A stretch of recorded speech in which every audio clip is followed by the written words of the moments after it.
50 degree की भयंकर गर्मी, सिर्फ 72 घंटे और 10 लाख जानवरों की कुर्बानी। अगर ये आपके शहर में होता तो सड़कों पर खून की नदियां बह जाती और बदबू से शहर खाली करना पड़ता। लेकिन मक्का के इस रेगिस्तान में सड़क पर खून की एक बूंद या एक मक्खी तक नजर नहीं आती। ये कोई चमत्कार नहीं, बल्कि जमीन के नीचे चलने वाला एक ऐसा सीक्रेट सिस्टम है जिसे आज तक अमेज़न या एप्पल जैसी बड़ी बड़ी कंपनियां भी डीकोड नहीं कर पाई हैं। आज जो आप सुनेंगे शायद ही किसी ने आपको बताया हो। दुनिया का सबसे बड़ा मैनेजमेंट सिस्टम किसी बड़ी टेक कंपनी अमेज़न या एप्पल के पास नहीं है। ये एक ऐसे रेगिस्तान के बीचों बीच चलता है जहां हर साल एक ऐसा चमत्कार होता है जिसे दुनिया की कोई भी मॉडर्न सप्लाई चेन आज तक डीकोड नहीं कर पाई है। हम बात कर रहे हैं हज की। एक ऐसा समय जब पूरी दुनिया से 30 लाख लोग मक्का पहुंचते हैं और इन 30 लाख लोगों के साथ जुड़ा है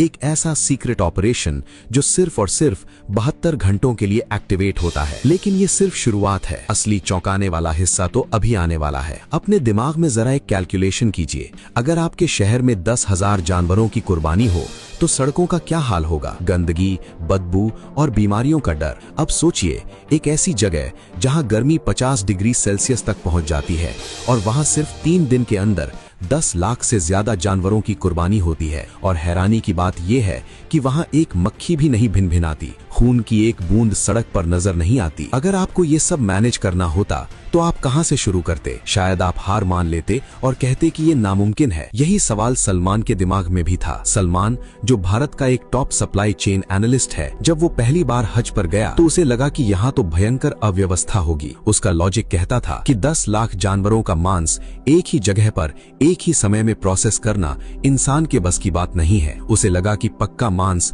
सड़कों पर सड़ जाएगा। अपनी इसी जिज्ञासा को शांत करने के लिए उसने अपनी जान पहचान और कुछ स्पेशल परमिट्स का इस्तेमाल करके उस इलाके में एंट्री ली जहां आम हाजियों का जाना सख्त मना है। और जो उसने वहां देखा उसने उसके होश उड़ा दिए। पर हमेशा से ऐसा नहीं था। एक वक्त था जब हज के दौरान मिना की घाटी किसी बुरे सपने से कम नहीं होती थी। 80 के दशक तक हाजी अपनी कुर्बानी खुद करते थे। लाखों जानवर खुले में काटे जाते थे। नतीजा, सड़कों पर मांस के पहाड़ लग जाते थे, बीमारियां फैलने लगती थीं, बदबू इतनी भयंकर होती थी कि सांस लेना मुश्किल हो जाता था। हालात इतने खराब हो जाते थे कि एक वक्त ऐसा भी था जब लाखों किलो गोश्त को जमीन में दफन करना पड़ता था, क्योंकि इतनी भयंकर गर्मी में उसे बचाने का कोई तरीका ही नहीं था। सऊदी सरकार के सामने एक नामुमकिन चुनौती थी। तो आपको क्या लगता है, इस समस्या को सुलझाने के लिए उन्होंने क्या किया? सन 1983 में सऊदी सरकार और इस्लामिक डेवलपमेंट बैंक ने मिलकर इस संकट का स्थायी हल निकाला।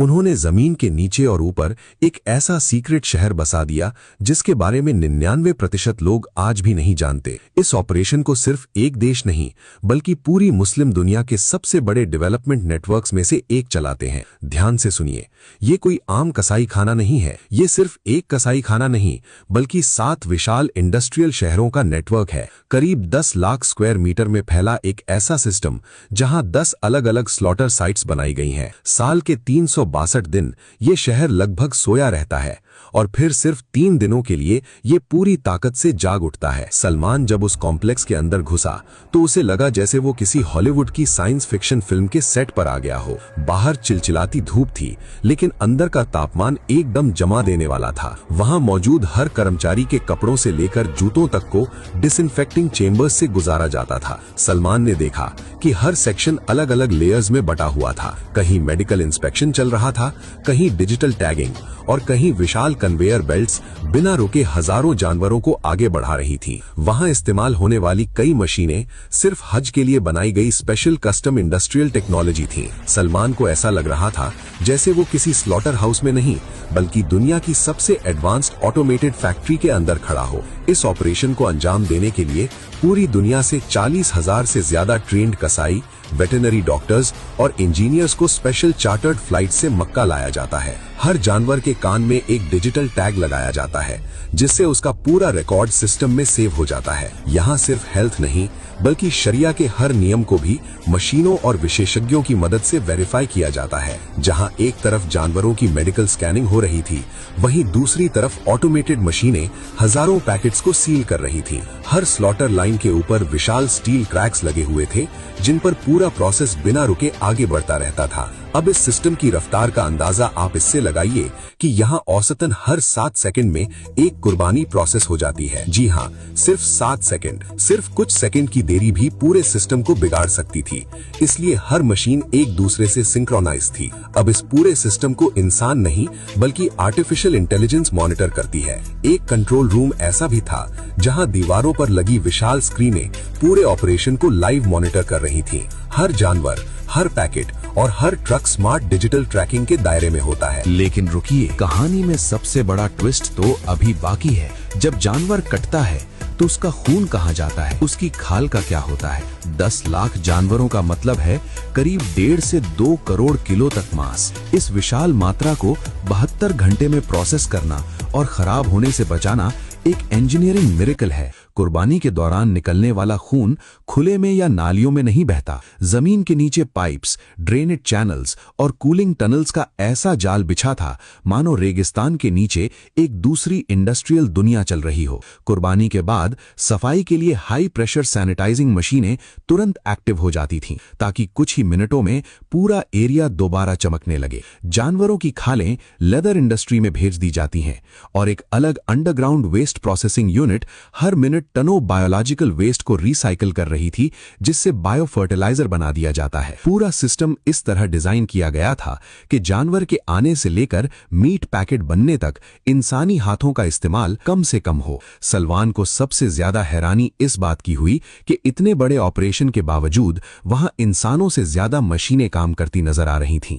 जैसे ही गोश्त तैयार होता है, बड़ी बड़ी ऑटोमेटेड मशीनें उसे काटती हैं। सलमान ने देखा कि कुछ मशीनें इतनी तेज थीं कि इंसानी आंख उनके ब्लेड्स की मूवमेंट तक नहीं देख पा रही थी। इतनी विशाल मात्रा में मांस को खराब होने से बचाने के लिए इंडस्ट्रियल वैक्यूम पैकिंग मशीनें लगातार 24 घंटे काम करती रहती थीं। कुछ जगहों पर रोबोटिक आर्म्स गोश्त को कन्वेयर बेल्ट से उठाकर सीधे फ्रीजिंग सेक्शंस में डाल रहे थे। इन फ्रीजर्स की क्षमता इतनी विशाल है कि इनमें 7 लाख जानवरों का गोश्त एक साथ स्टोर किया जा सकता है।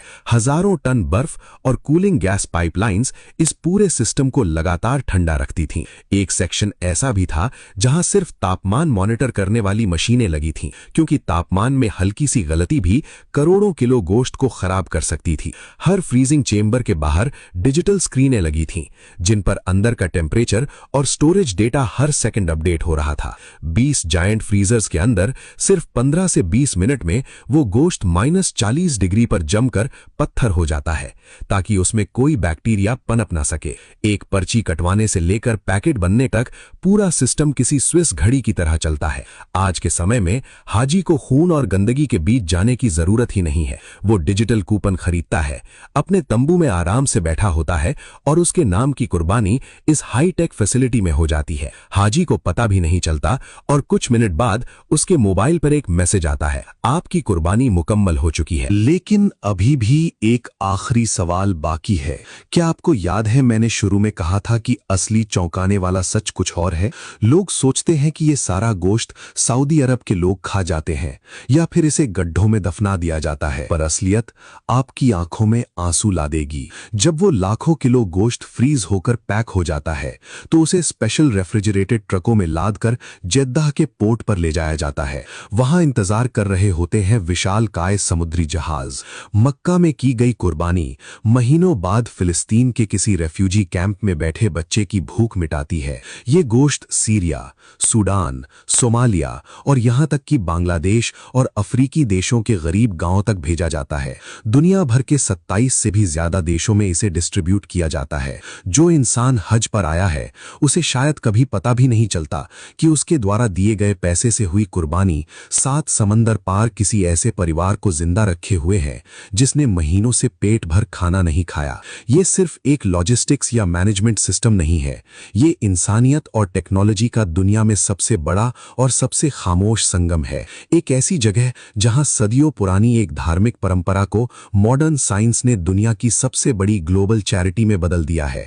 एक ऐसी सप्लाई चेन जहां न कोई प्रॉफिट मार्जिन है, न कोई मार्केटिंग, बस एक ही मकसद है कि दुनिया के किसी कोने में कोई इंसान भूखा न सोए। अब एक बार फिर से सोचिए, 10 लाख जानवर, हर 7 सेकंड में एक कुर्बानी, 40,000 लोग, 7 विशाल शहर, आर्टिफिशियल इंटेलिजेंस, मशीनें जो पलक झपकते ही अपना काम कर जाती हैं, और 27 देश। क्या आपने कभी इस सीक्रेट मैनेजमेंट सिस्टम के बारे में सपने में भी सोचा था?